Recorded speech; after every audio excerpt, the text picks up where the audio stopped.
Good morning. Yes. Yeah, the baby back ribs. You get the gold card on that, or how's that work? I hope so. Yeah, I hope so. Yeah. All right. Joined now by Kyle Kirkwood, driver number 27, Andretti Global Honda, beginning his fourth season in the NTT INDYCAR Series, the NTT P1 award winner at Nashville Superspeedway.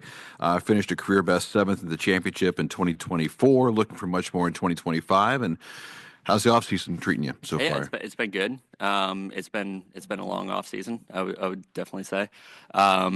Last year we had a lot of hybrid testing going on, so we were still driving a lot last year, so it didn't really feel like an off season. So this one truly feels like an off season. But yeah, no, it's been good. I've spent a lot of time at home with family. Had some nice downtime, and now ready for the season. How much you looking forward to getting back on track here in March? Yeah, I mean, I'm ecstatic. I mean, obviously we have a couple tests lined up Yeah. before March, and I've got Daytona the next couple weeks too, so I'll be doing some driving. This is really the start of my season is today, right? So it's exciting stuff, and this year is going to be compact, right? With the way the schedule is, so this off season that we've had and this big break is going to be extremely essential for our well-being, I would say, in the middle of the year. Yeah, July is going to be crazy. It will be. Yeah, it will be. Busy month. It will be. Obviously, shameless plug at 8 a.m. Eastern. You guys announced Chili's will be on board. Chili's Grill and Bar for the That's opener at correct. St. Pete. Brand new sponsor to the series. So that's pretty cool. Yeah, I mean, I'm excited for it. The team's excited for it. I hope Chili's is as well. It's a place that we all love. I don't think I've ever met somebody that's been like, oh no, Chili's is the worst. I think Chili's is by far the best. I used to go there actually every Sunday after church with my family. So I've got a little tie to them as well, which they may not even know about. So it's exciting. I remember when I told my engineer a few weeks ago that this was potentially happening. We went straight to Chili's later on that afternoon. So yeah, it's good. It's very exciting, and there's a lot of buzz around. I think everybody this morning with it happening. Did you have a go-to after church? Yeah, the honey chipotle chicken crispers. That's what I always There you got. go. Yep. There you go. All right, open it up for questions. Again, if we have time, we'll also take some virtually off of Zoom here, so stand by for those folks. We'll begin here. Bruce Martin in person. Go ahead, Bruce. Is it just for St. Pete or is it more races? For now, it's St. Pete, and then we'll see. There's been a lot of B2B deals that have been in IndyCar, which connect businesses with other businesses. But how important is it to get a consumer facing sponsor to where you're able to really interact and market with the fans? Yeah, I mean it's important for us. It's important for the brand, and I think when hopefully we have this brand out front at St. Petersburg that it shines, right, and it's exciting for us. It's exciting for them, and I believe this is going to be a good partnership. Eric. Last 3 years, you just 24th, 11th, 7th in points. How do you continue that growth and then fourth year in 2025? Continuing what we've been doing, right? I think first year things were a little shaky. Second year we had a couple wins, but things were still shaky, I would say. It was really only those wins that kept us up in the championship hunt, or I should not really the hunt in somewhat of a realm in points. And then last year's consistency, but we didn't really have any big finishes. So tying those things together, where it's big finishes, getting wins, getting more podiums, and also having that consistency is key. I mean, those are obvious things, right? But those are things that we need to tie together on the 27 car. And I know there's obviously been some front office changes, but you and Team Penske are the only two teams that have the same driver lineup as last year. Is there any advantage to that going into a new year? Or is that just more of a names than anything? There is an advantage, right? Because we work together so well. And whenever you have a new driver, lingos change and things change that you kind of have to adapt to earlier in the season. I would say we're all very professional, and it's at some point you'll be able to figure each other out. But there is that growing pain. So having a group that you now have a year under a belt with all three of us is important, and I think that we're just going to continue to grow. Nathan? Is there any one thing as you kind of reflected on last season? I know getting to that consistency is important, but is there one or a couple things that are really important to you to key in on this year to just take that next step I think in the championship and points and whatnot?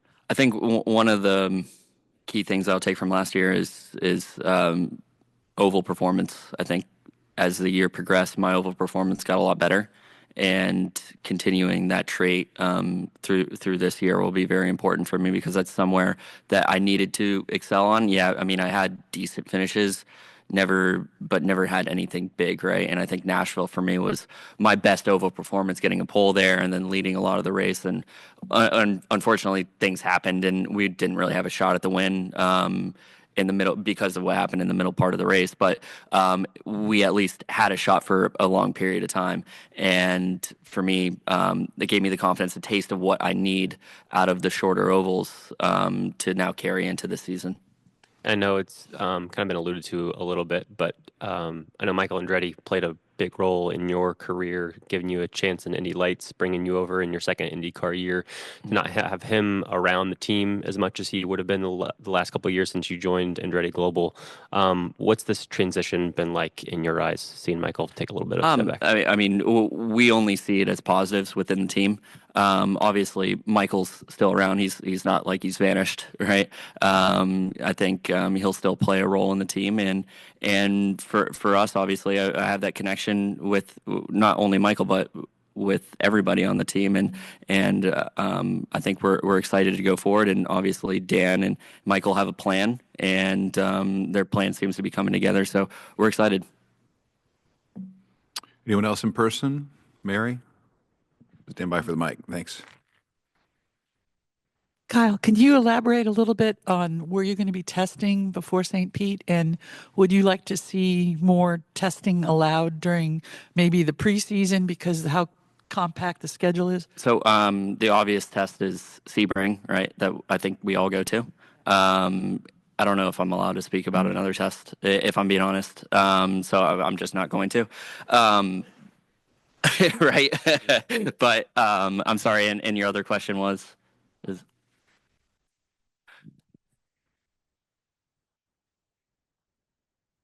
You know, I'm not sure on that one because everybody's in the same boat. If you have more testing, then you'll still want more testing, you know, and if you don't have the testing, then everybody has the same amount of time. So I think the way it is now, I don't think it's necessary for it to change because the cost will just go up drastically if we're now unrestricted testing. So I'm not sure on that one. Fortunately, I just drive the car. I don't make those decisions. Let's talk about the emphasis of the team on the ovals last year. Mm-hmm. Colton finally got a win on an oval. Mm-hmm. A real point of emphasis for the team last year. Yeah, I think there was a point in the season that we kind of found the direction that we needed to go on ovals, and we started to build towards that direction pretty drastically as the season went on.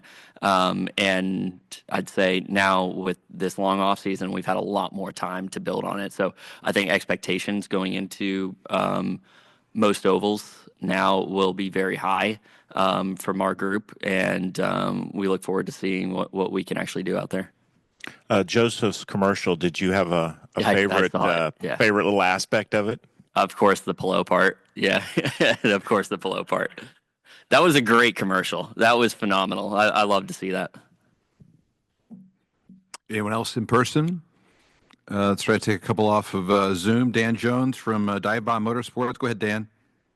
Thanks, Dave. Hi, Kyle. Obviously, your first season with the team, you had some great successes in getting the pair of victories, but last year was obviously a bit more consistency as opposed to your first year. So did anything sort of change in your approach going into 2024 where you were able to get these more consistent results? For sure. I think going into 2024, I knew that consistency was going to be key. If I'm being honest, I thought that consistency was going to be a little bit more important than it actually turned out to be. But you know, if you actually look at last year and you don't just look at the results, you would see that we probably put ourselves in winning contention a lot more often than I think we did in 2024. In 2024, we had two opportunities to win. That was Long Beach, that was Nashville, and we won both of them.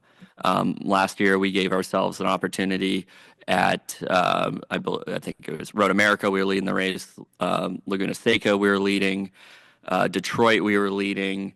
And then Nashville, we were leading in the first portion of the race in all those races, yet we didn't win. So we gave ourselves a lot of opportunities, but none of them actually panned out. So, I mean, there's takeaways from everything, but really it's just getting those big finishes and also continuing that consistency that we had last year.